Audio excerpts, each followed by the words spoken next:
तो meeting meetings and new beginnings with all of you, कैसे हैं आप लोग? उम्मीद है आप लोग बहुत बढ़िया रहेंगे। तो मैं बता दूं, मैं भी बहुत बढ़िया हूँ। आज ही वीडियो होने वाली है हमारी लॉ की आंसर शीट की, 55 टू अप्रोक्स 56 57 का अटेम्प्ट किया। ठीक है। तो पर यहाँ पर क्या किया हुआ है आईसीएआई ने, मैंने देखा कि अगर आपने लाइक फाइव का सेकंड पार्ट है, ठीक है, उसके अंदर ए और बी पार्ट है, ठीक है, अगर आपने ए अटेम्प्ट कर दिया तो उसने बी भी अटेम्प्टेड माना है यहाँ पर एक्चुअली में जब आप काउंट करोगे तो 55 टू 57 के बीच में अटेम्प्ट बैठेगा, ठीक है। और मुझे स्कोर मिला था, जो मेरी रिपोर्ट कार्ड में आया था 47। और यहाँ पर आपको देखने को मिल रहा होगा, ये देखो 43.5 का स्कोर, ठीक है। हाँ, तो 43.5 का स्कोर यहाँ पर देखने को मिल रहा है, मतलब 3 मार्क्स का ग्रेस मिला है, क्योंकि 43.5 को अप्रोक्स हम 44 के करीब मान लेते हैं, ठीक है। तो ये बहुत ही डिमांड में थी वीडियो, और आज बन भी रही है, ठीक है। तो देखो, आगे चलते हैं यहाँ पे पहले क्वेश्चन के साथ। सितंबर 2024 का ही आपका पेपर है, ठीक है।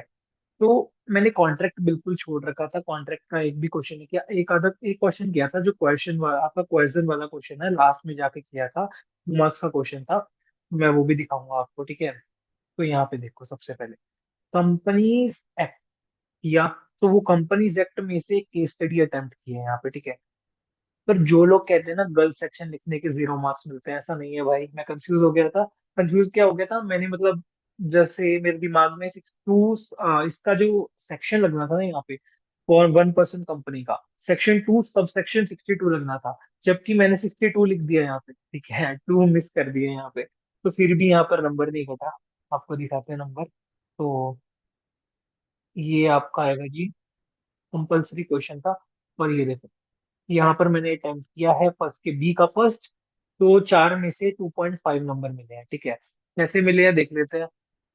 तो यहाँ प्रोविजन एप्लीकेबल देखा, according to the section this of the companies act 2013, जैसे लाइन लिखनी होती है वैसी ही लाइन लिखी हुई है, ठीक है। कि प्रोविजन एप्लीकेबल में इस सेक्शन के अकॉर्डिंग ये प्रोविजन लग रहा है यहाँ पे, ठीक है। प्रोविजन मैंने एग्जैक्ट बुक की लैंग्वेज में लिखा, ठीक है। कि any natural person who is a citizen of India और is stayed in India for a period of not less than 120 days, ठीक है।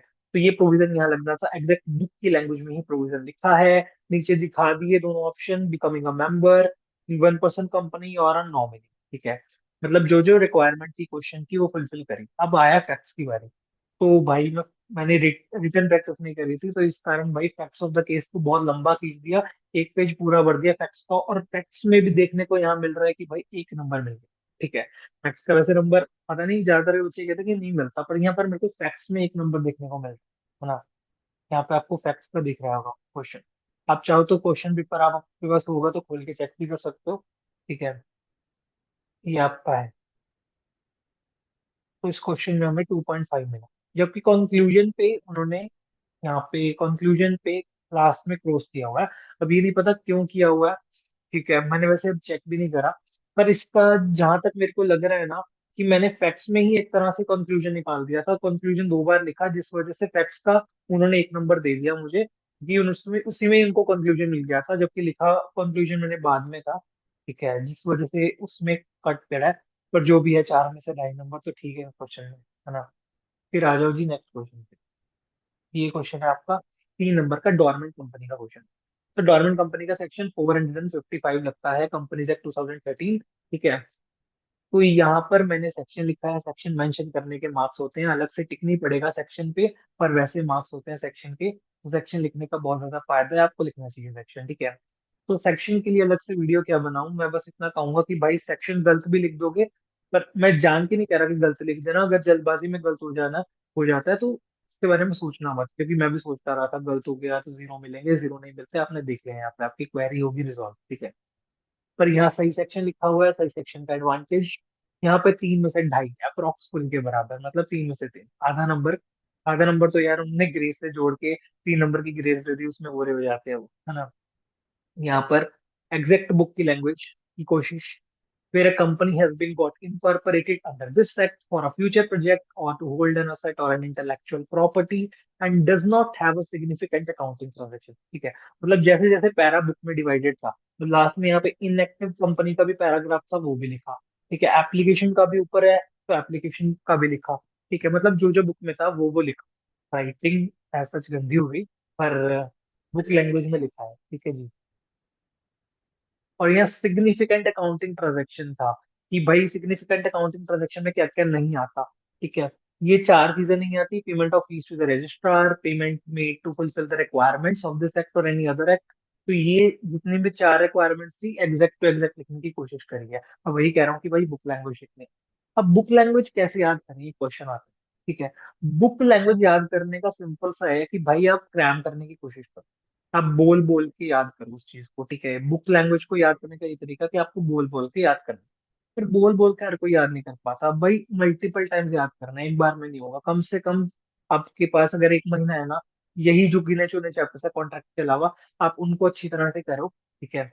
तो बोल बोल के, चाहे आपको छत पे चलना पसंद है तो तब भी कर सकते हो, क्योंकि आपको बैठ के याद करने की जरूरत नहीं है। रिटर्न प्रैक्टिस के टाइम पे बैठना होता है, बोलने के टाइम पे, रट्टा मारने के टाइम पे बैठने की जरूरत नहीं है, आप चल चल के भी कर सकते हो, याद हो जाएगा, ठीक है। तो देखो, सिग्निफिकेंट अकाउंटिंग ट्रांजेक्शन के अंदर क्या क्या नहीं आता वो आपसे बुक खोल के देख लेना, यही लाइनें देखने को मिलेंगी आपको, ठीक है। अगर थोड़ा सा ऊपर नीचे हो गया भाई, फिर तो ह्यूमन एरर तो हो जाता है, कि एग्जैक्ट याद तो इतना तो रह नहीं सकता, पर पूरी कोशिश बुक लैंग्वेज ही करें, ठीक है। तभी इतना अप्रोक्स अप्रोक्स मार्क्स मिला 2.5 ना, 3 में से। फिर आ जाओ जी फैक्ट्स ऑफ द केस पे। तो facts of the case and conclusion का अच्छा लिख दिया था, मेरे को एक टाइम पे लगा कि भाई कम टाइम है, तो आप भी एक साथ लिख सकते हो, जबकि कुछ भी यहाँ पे आपको देखने को मिले, ठीक है। फिर आ जाओ जी यहाँ पे, और यही कंक्लूजन को एक्सटेंड करके लास्ट में लिख दिया, hence X Y Z limited can not be obtain the status of dormant company, क्योंकि उसने सिग्निफिकेंट अकाउंटिंग ट्रांजेक्शन कर दिया है, कि वहाँ मशीन खरीद लिया था उसने, है ना। अब है जी नेक्स्ट पार्ट, सी पार्ट है ना, फर्स्ट के सी का फर्स्ट। 4 में से 3 नंबर, एक्सप्रेशन वाले क्वेश्चन में 4 में से 3 नंबर। देखो, according to the section 33, mention करा डब्बे के अंदर, है ना, ये सही सेक्शन लिखा, of the Indian partnership act 1932। Year सही लिखा, सेक्शन सही लिखा, दोनों, जो क्वांटिटी मतलब ये आपका जो न्यूमेरिकल फिगर था, दोनों सही लिखा। फिर आ जाओ प्रोविजन पे। तो जो प्रोविजन है वो एग्जैक्ट बुक लैंग्वेज में कोशिश की है, कि प्रोविजन बुक लैंग्वेज में लिखने की कोशिश की है, कि पार्टनर में not be expelled the majority of partners unless they have done such an act in good faith, ठीक है। ये एग्जैक्ट बुक की लैंग्वेज थी, ऊपर वाली लाइन हेडिंग थी, तो हेडिंग थी वैसे ही लिखने की कोशिश है। अब नीचे provided such conditions must be fulfilled, ये भी बुक लैंग्वेज की थी, कि प्रोवाइडेड, जो प्रोवाइडेड वाली लाइन है ना, ये सारी आपको पता ही होगा बुक लैंग्वेज में होगा। The power expulsion must have existed in the contract, the power of expulsion must be exercise by majority. तो जब आंसर को ना, आपको पैरा में नहीं लिखना, आपको पॉइंट्स में डिवाइड करना, कि पॉइंट्स में चेक करना भी आसान हो जाएगा, किसी राइटिंग गंदी है इस तरह, तो उसके लिए भी सही है ये चीज करना, ठीक है। क्योंकि अगर आप पैरा लिखोगे ना, वो घुमच्चड़ मच जाना, तो फिर गलतियां बहुत ज्यादा हो जाएंगी।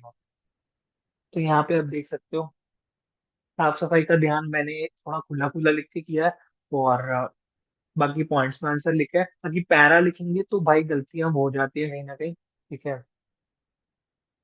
नेक्स्ट, तो इसमें 4 में 3 नंबर, 1 नंबर कटा है ना। क्यों कटा अब ये तो मालूम नहीं, कि मैंने इसके अंदर गुड फेथ का भी लिखा है 33 सबसेक्शन 1 पे, टोटल में 3 मिला।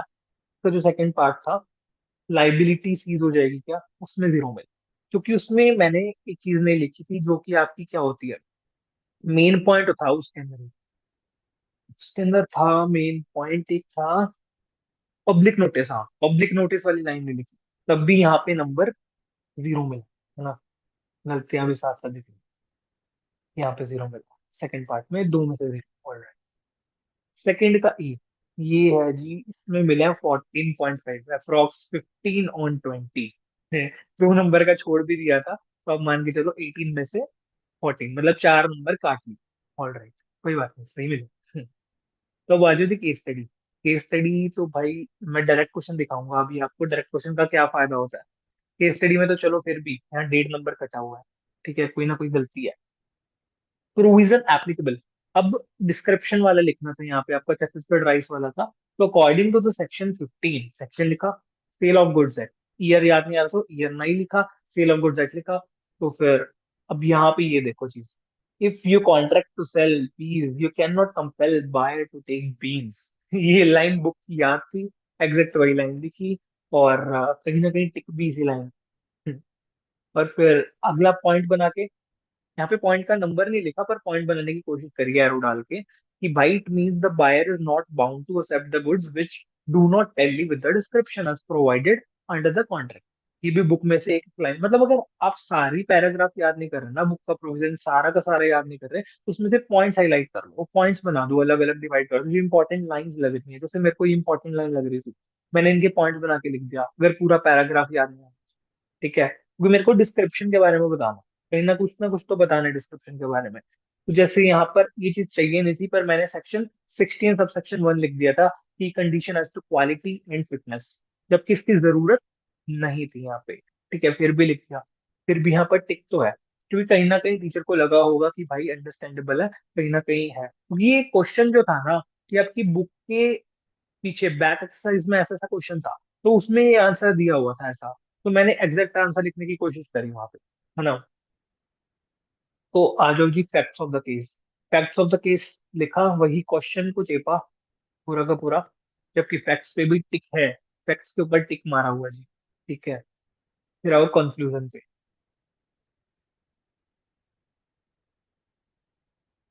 कंक्लूजन पे मैंने अपनी जो भी मेरी राय थी लास्ट में लिखी, कि भाई बायर जो है ना, accept the entire quantity, he must pay the entire quantity according to the price.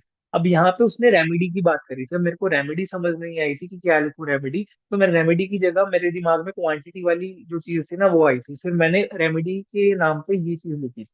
क्या आप पीछे देखोगे, तो कंक्लूजन स्टार्ट करने से पहले, कंक्लूजन स्टार्ट करी, तब भी लिखा buyer shall accept the rice grown in Chhattisgarh that is 200 kg। Quantity पे बात हो रही थी, तो मैंने बोला कि भाई जो डिस्क्रिप्शन टैली कर रही है वही एक्सेप्ट करे, बाकी मत करे। आपकी चाहे इंग्लिश अच्छी है कि नहीं है, पैसे से वर्ड्स यूज करो, like buyer shall accept the rice, ठीक है, प्रोवाइडेड है तो चलो प्रोविजन में आ गया। आप कंक्लूजन डायरेक्ट करते हो, आपको एक चीज दिखाता हूँ कंक्लूजन के टाइम पे, पहले 13 पेज आगे आ गया भाई, पीछे जा, एक चीज दिखाने थी कि कंक्लूजन लिखने से पहले क्या लिखना होता है। ये देखो, ऐसा लिखना चाहिए, जबकि इस कंक्लूजन में नंबर नहीं मिले, पर लिखना ऐसा चाहिए, but taking into consideration provisions applicable and facts of the case, we can make the conclusion as follows, conclusion can be made as follows, ठीक है। ये लाइन बहुत अच्छी लगेगी, ठीक है, ऐसा लिखा है। नेक्स्ट वी हैव, कहाँ पहुंच गए थे, यहाँ पहुंच गए थे, है ना। हाँ, ओके। तो यहाँ पर का सेकंड पार्ट था, पेपर बहुत ज्यादा लेंथी करा हुआ था इस बार, है ना, तभी ग्रेस 3 नंबर का मिला, नहीं तो इस बार 3 नंबर का ग्रेस ना होता, क्योंकि टीचर्स को, एग्जामिनर्स को, आईसीए को पता है कि भाई पेपर था लेंथी, जिस वजह से ग्रेस देना चाहिए बच्चों को, है ना, ताकि क्या हो, फेवरेबल मार्किंग हो। ऑलराइट, तो यहाँ पे सेकंड पार्ट है, ठीक है, बड़े बड़े क्वेश्चन को इन्होंने छोटे छोटे में डिवाइड कर दिया इस बार बहुत ज्यादा, है ना। तो ये है आपका second part, second part. Alright,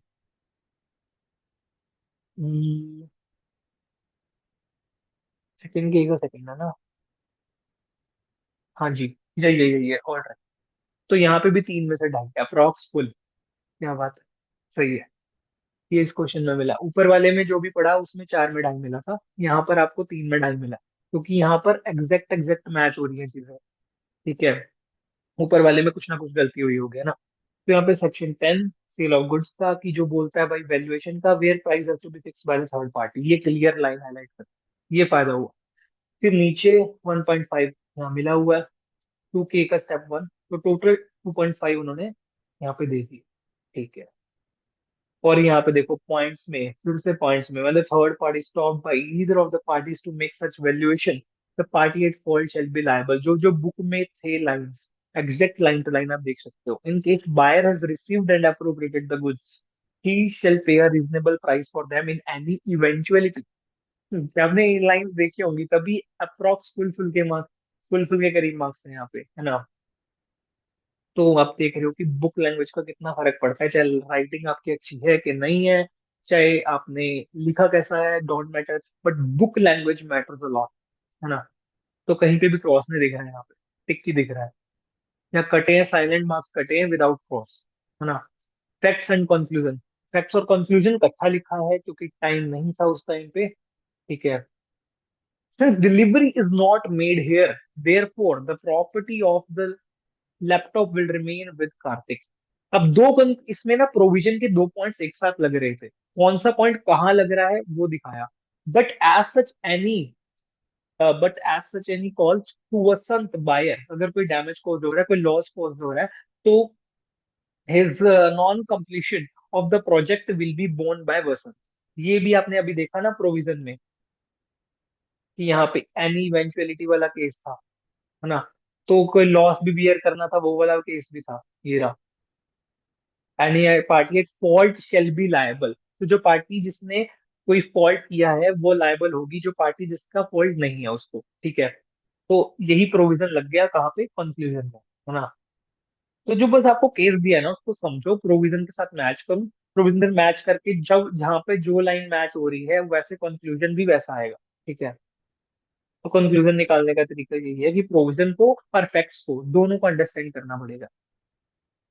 and then we have corporate rule. तो कॉर्पोरेट व्हील वाले क्वेश्चन में हमें मिले हैं पांच में चार, एक नंबर, कि भाई corporate veil is the legal concept whereby the company is treated a separate entity distinct from members. यहाँ पे कॉर्पोरेट इंसुलेशन का वर्ड्स भी लिखा हुआ है, देखो कॉर्पोरेट इंसुलेशन, है ना, ये रहा। तो कॉर्पोरेट इंसुलेशन का वर्ड भी लिखा हुआ है यहाँ पे।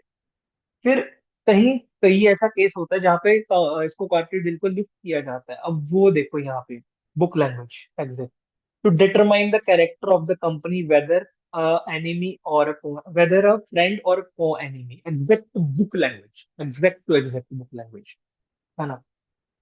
अब उसके अंदर का जो चीज था कि a company unlike human being does not have a mind और अ कॉन्सेंस, ठीक है। एग्जैक्ट मतलब जो बुक में से एग्जैक्ट अगर पूरा पैरा नहीं है ना, तो वही लाइन कुछ ना कुछ लेके लिखी हुई है, ठीक है। कोई ना कोई लाइन उठाकर वहीं से लिखी हुई है, मतलब बुक के अंदर की ही लाइन। तो यहाँ पर अपनी लैंग्वेज लिखने की कोशिश मत करना, ठीक है। अपनी लैंग्वेज में डायरेक्ट क्वेश्चन का आंसर लिखो, पांच में चार भी मिल रहा है, सफिशियंट है। वो भी आपको 40+ तो क्रॉस आराम से ही करवा रहा है, चाहे 55 पे क्यों नहीं अटेम्प्ट कर रहे। अब देख ही सकते हो यहाँ पे, है ना। राइटिंग थोड़ी हो गई, है ना। तो यहाँ पे मेरे को केस लो का नाम नहीं याद आ रहा था, किसने लिखा है केस लो, यार केस लो का नाम नहीं याद आ रहा था। तो पर मैंने वो केस लो का एक्सप्लेन करा है, ठीक है, नाम नहीं लिखा पर केस लो का एक्सप्लेन करा है। कि यहाँ पर आप देख सकते हो, केस लो था नीचे इसके, ये देखो लाइंस बुक लैंग्वेज है पूरी, हेंस, हाउएवर, ठीक है, टू प्रोटेक्ट रेवेन्यू और tax in certain cases concerning the law of taxes. तो ये बुक लैंग्वेज पे टिक है ये। ऊपर वाले में इतना टिक नहीं था, नीचे टिक दिया हुआ है क्योंकि ये बुक लैंग्वेज लिखा हुआ है, नीचे भी। Where it was held that the company was not a genuine company. सबसे छोटा पॉइंट मेरे को लग रहा था, अगर आप अपना टाइम बचाना चाहते हो ना, अगर वो एनी पॉइंट मांग रहे हैं आपसे, तो सबसे छोटा भी बुक में से लाओ, सबसे छोटा लिखो, सबसे छोटा पॉइंट मेरे को यही लग रहा था, ठीक है। और ये ही एक्सटेंड करके जो जो बुक लैंग्वेज में था, and he open more companies and purchase the shares of the companies, ठीक है। ये अच्छा, ये थर्ड पॉइंट नहीं है, इस एक ही पॉइंट का दूसरा पार्ट है, ओके। तभी मार्क्स मिले हैं यहाँ पे। ये था थर्ड पॉइंट, ये तो बहुत छोटा सा था। और फ्रॉडुलेंट है, ये तो बहुत छोटा सा था। पीछे वाला मेरे को लगता है शायद इसके नहीं मिले, पीछे वाले के नंबर मिल गए, सही है, ये बुक लैंग्वेज। ऑलराइट, देन दो में दो नंबर, और हाँ, दो में दो, क्योंकि यहाँ पर एग्जैक्ट बुक की हेडिंग है, effect of registration of memorandum and article, जैसे बुक में लिखा हुआ था ना वैसा वैसा कॉपी करके नीचे section 10 of the company act 2013 वैसा ही लिखा, है ना। फिर memorandum and articles when registered shall bind the firm and members by same extent as if they had been respectively signed by the company and members thereof। अब there of देके comma देके, जैसे जैसे बुक में लिखा हुआ है there of के बाद कॉमा, नेक्स्ट लाइन से कंटिन्यू कर रहा है, वैसे वैसे कोशिश करिए। तो बुक लैंग्वेज को रखना नहीं है, बुक लैंग्वेज कैसे लिखनी है वो भी देखना है ना। देन LLP पार्ट सी, 2C, ये आपका है 2 के C का फर्स्ट, चार में तीन मिला, ठीक है, चार में तीन मिला कि ये भी अप्रॉक्स फुल के बराबर ही है, फिर 0.5 होता फुल होता। तो भी भाई अप्रॉक्स तो बहुत पास लेगी, है ना। Change of name of LLP में अपनी गलती दिखाता हूँ यहाँ पे, मैंने गलत डेज गलत लिखे हुए हैं यहाँ पे, है ना। बाकी ये बुक लैंग्वेज में लिखने का फायदा ही है, बट दिखेगा आपको, not withstanding anything contained in section 16 and 17। All right, all right, all right, all right. यहाँ पे एक और गलती दिख गई भाई, कि यहाँ पे लिखना था 15 एंड 16, यहाँ लिखा 16 एंड 17। तो यहाँ पे भी कहीं ना कहीं गलती पकड़ ली टीचर ने, है ना कहीं यहाँ पे गलती पकड़ ली टीचर ने। फिर भी 4 में 3.5 नंबर मिला हुआ क्या? ऑल राइट, हाँ, 4 में 3.5 नंबर, कितने सही नंबर है भाई, सही नंबर मिले हुए हैं। बस दिन के और आपका ये जो ये सेक्शन वाली चीज थी, इसके थोड़े से काटे हैं, बाकी बुक लैंग्वेज लिखने का फायदा हो जाता है कि जहाँ आपके सेक्शन से या कहीं और दिन से गलत कटने होते हैं ना नंबर, वहाँ बुक लैंग्वेज में मिल जाता है। सेंट्रल गवर्नमेंट में direct such LLP to change such name, ठीक है, exact point to point, first point, ये second point, LLP changes its names और ऑब्टेन्स अ न्यू नेम, ठीक है, under this section, under sub section, all right.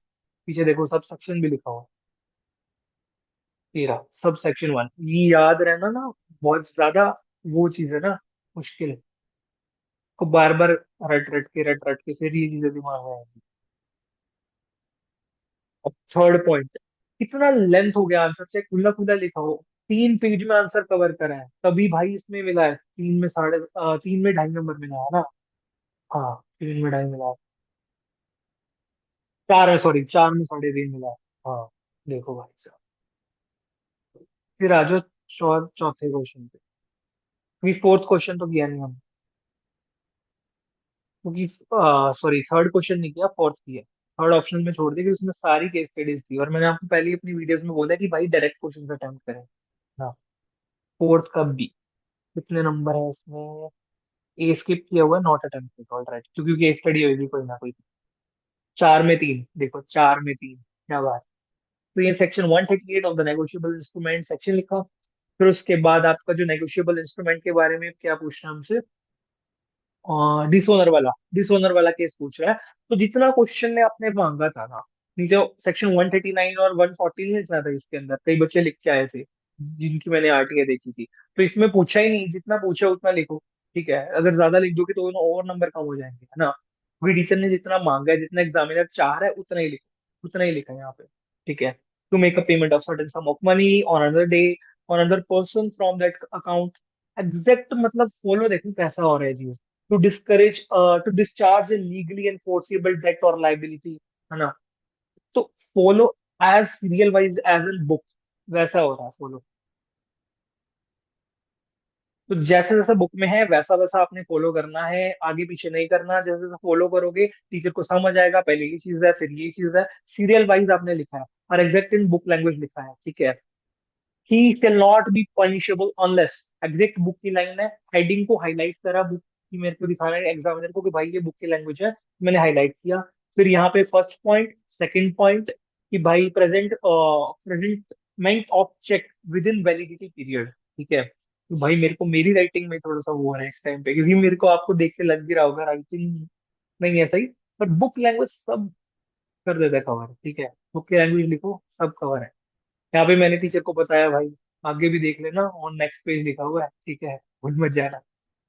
तो यहाँ पे अभी भी ये क्वेश्चन चल रहा है क्या?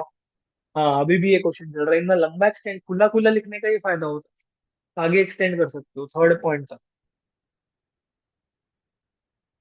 फिर आपका बिल ऑफ एक्सचेंज, यहाँ पे भाई फीचर्स बताने थे बिल ऑफ एक्सचेंज के, जो चेक के जो बिल ऑफ एक्सचेंज से डिफरेंट होते हैं, जबकि मैं डिफरेंशिएट करके आ गया वहां पे, उसने पूछा था ऐसे फीचर्स जो डिफरेंशिएट करे आपके बिल ऑफ एक्सचेंज से, पर मैं तो डिफरेंशिएट ही करके आ गया, इसमें आपको 1.5 नंबर मिला है, 1.5 नंबर मिला है, ठीक है।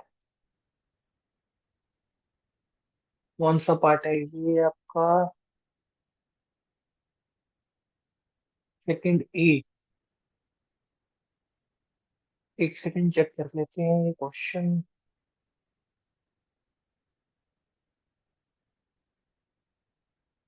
और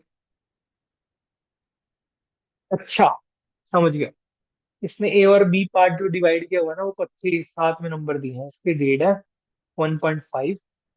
फिर आपका नेक्स्ट पार्ट हो गया, एम्बिगस इंस्ट्रूमेंट पूछा था इसने, सेक्शन 17 करेक्ट सेक्शन लिखा, ठीक है, और फिर यहाँ पे नंबर मिला, और टोटल आपको 3 मिल गया, फोर्थ के बी का 2, 3 में 3, ओ, 3 आउट ऑफ 3, क्या बात है।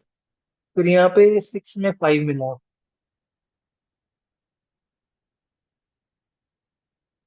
1 मार्क का पता नहीं कि कहाँ गया, पर बुक लैंग्वेज एग्जैक्ट लिखने की कोशिश है। ठीक है। Type of law in Indian legal system, criminal law को हाईलाइट किया, उसके अंदर में governed by the Indian penal code 1860। ठीक है। उसके बाद code of criminal procedure 1973 CrPC, bracket में लिखा। ये न्यूमेरिकल फिगर्स बहुत ज्यादा नंबर लेने में मदद करता है, न्यूमेरिकल डेटा सॉरी। तो यहाँ पे भी civil law is governed by the code of civil procedure 1908 CPC. आप एक लाइन छोड़ के पैराज में, एक लाइन छोड़ के पॉइंट्स में डिवाइड कर दो, ताकि आंसर ना आपको लगे कि भरा हुआ आंसर, पूरा पूरा डेटा आपने दिया हुआ है बुक लैंग्वेज में, तो इसमें फुल मार्क्स मिलते हैं। ठीक है।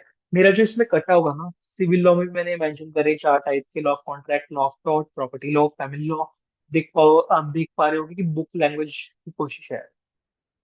कट्टे होंगे ना तो यहाँ का जाएगा प्रिंसिपल्स ऑफ नेचुरल जस्टिस में, क्योंकि इसका भी ठीक लिखा हुआ है आपका जो, तो कॉमन लॉ में भी ठीक लिखा हुआ है। ठीक है, कॉमन लॉ में भी सही लिखा हुआ है। और ये देखो, doctrine of stare decisions to stand by that which is decided, ये लाइंस बहुत मेजर रोल प्ले करती हैं आपके डायरेक्ट क्वेश्चंस में, क्योंकि बुक की लैंग्वेज ना कहीं हाईलाइट होती है। Article 141 numerical data, principle of natural justice also known as just natural. ठीक है। फिर ऑडी ऑर्डर इन पार्टिम, इसमें एक और लाइन थी लैटिन लैंग्वेज की, वो नहीं लिखी शायद, तब करके 6 में 5 मिला, नहीं तो 6 में 6 होता। पर जो भी है, 6 में 5 भी बहुत सही है ना। अभी 7 में 6 भी दिखाता हूँ, ये देखो। फिफ्थ का बी, आ जाओ नीचे दिखाते हैं आपको। ये रहा, 7 में 6, एक ही अटेम्प्ट किया हुआ है यहाँ से। बाकी तो इसकी तो लास्ट में एक लाइन लिख दी थी। ठीक है। उन्होंने फिर भी यहाँ पर अटेम्प्ट मान लिया, क्योंकि भाई फिफ्थ का अगर एक पार्ट का फर्स्ट अटेम्प्ट किया, तो फिफ्थ के एक का सेकंड पार्ट भी अटेम्प्ट मान रहे हैं। ये नहीं पता क्यों मान रहे हैं, किया ही नहीं हुआ अटेम्प्ट मान रहे हैं। सेक्शन 44 मेंशन, ये थोड़ा सा साफ साफ लिखा हुआ है ना, ये साफ साफ लिखा हुआ है। फिर insanity and sound mind, first point जो बुक में था, in case any partner has become of unsound mind, the court may at the suit of the other partner dissolve the firm. Exact book की language. Para भी उठाकर, कई लोग कहते हैं कि हेडिंग लिख देते हैं आप बुक की लैंग्वेज में, और नीचे वाला जो पैरा है वो खुद बना लेंगे, तो मैंने खुद नहीं बनाया हुआ। मैंने बुक तक कोशिश करी थी, क्योंकि मेरे को लग रहा था ये क्वेश्चन आएगा, मेरे को गवर्नमेंट कंपनी भी लग रहा था, वही आ गया। Then permanent incapacity, second point, यहाँ पर एक टिक था। फिर देन पूरे पेज का एक टिक मारा हुआ है। ठीक है, सही है। देन इसका मैंने मेंशन करा, परसिस्टेंट ब्रीच का, एम्बेजलमेंट, कीपिंग एरनर्स अकाउंट्स, क्योंकि ये कहीं ना कहीं शायद लास्ट में था, मैंने पहले कर दिया था।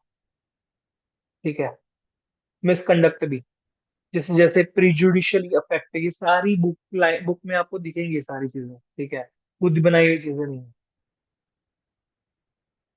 कॉन्टिन्यूस एंड परपेचुअल लॉसेस, तो ये आ गया। और एनी अदर ग्राउंड, मेरे को लगता है ये पॉइंट ना बिल्कुल लास्ट में आना था, और एनी अदर ग्राउंड। हाँ, लास्ट में ही था, मैंने पहले कर दिया, और मेरे को लास्ट में जो याद ये आ गया, ट्रांसफर ऑफ इंटरेस्ट। अगर मैं वो लास्ट में लिखूंगा, मेरे को लग रहा है 7 में 7, पर जो भी है ठीक है, सही है। तो loss of substratum, gambling by partner. ठीक है, डेडलॉक इन मैनेजमेंट, चार हो गए, चारों पॉइंट एग्जैक्ट। ठीक है, सही है।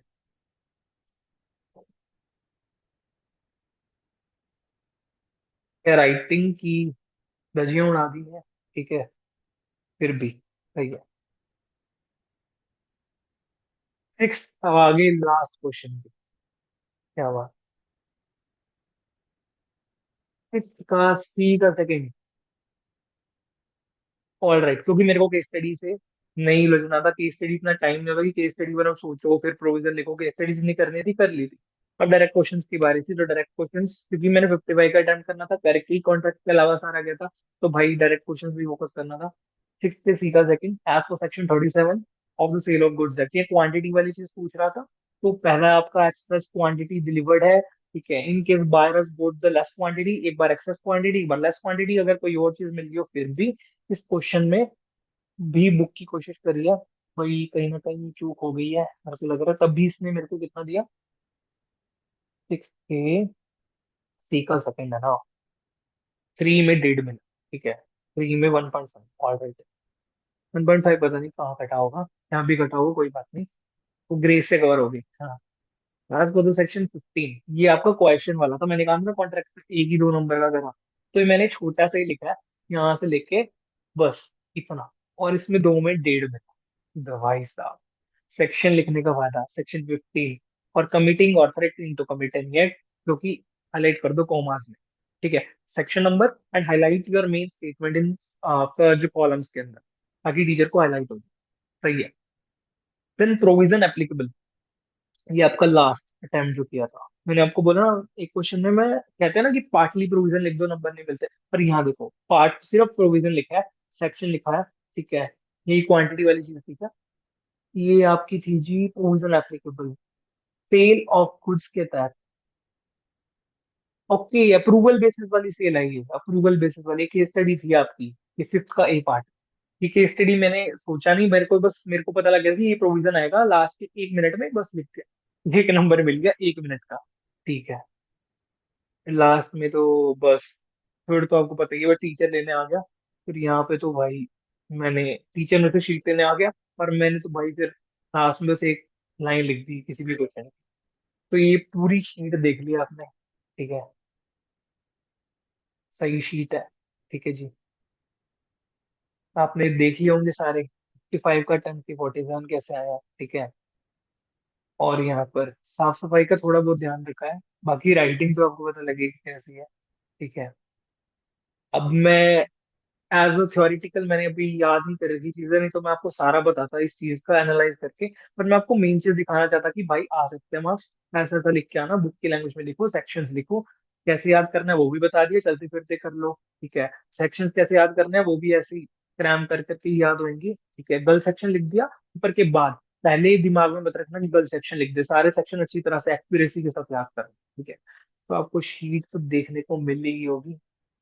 तो बस क्या करेंगे, आप सब्सक्राइब करेंगे, इस वीडियो को पहुंचाएंगे 10 के व्यूज तक। ठीक है, मैंने देखा ऐसे सर्टिफाइड की, तो अब बच्चों की इतने इतने व्यूज आ रहे हैं, तो अपने भी जाने चाहिए। ठीक है जी, तो please subscribe and comment your queries. Thank you.